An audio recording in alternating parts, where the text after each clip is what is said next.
Hello everyone, my name is Jaila. The first time I went to camp was 8 years ago. I remember like it was yesterday.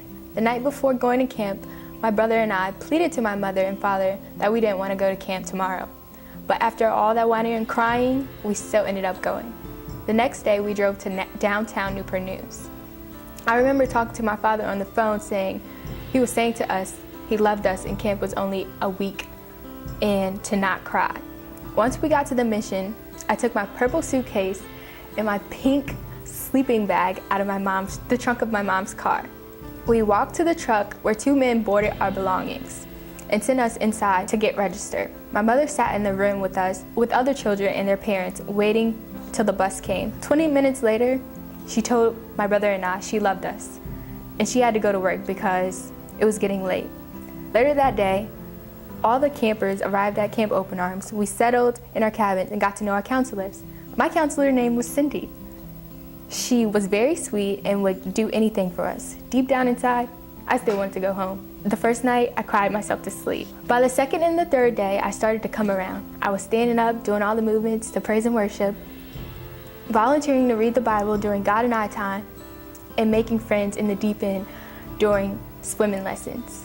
Before I knew it, it was Thursday, and I did not want to go home. But I knew for sure the following year I wouldn't tell my mom I didn't want to go. Since I went to Camp Open Arms each year, I had an amazing time, but the best and most memorable time I had at camp was my third year. That year, I accepted God into my life as my Lord and Savior. Each year, there's a campfire at Camp Open Arms. At the end of the campfire, Alan tells the campers to put our heads down and close our eyes, and for anyone who has never been saved to raise their hand. In each year I attended camp, I was so afraid to raise my hand because I knew some girls and guys were peeking. But by my third year, I remember my counselor telling her cluster group that in order to go to heaven, to meet Jesus, you have to be saved. And from hearing all the great things Miss Faith told us during chapel about Jesus, I knew I wanted to go to heaven, to meet him one day. So I raised my hand high so I could be saved. From that day on, I felt like a new person. I started praying instead of worrying. I started fighting temptations every day and night. I started thanking God for what he has done for me.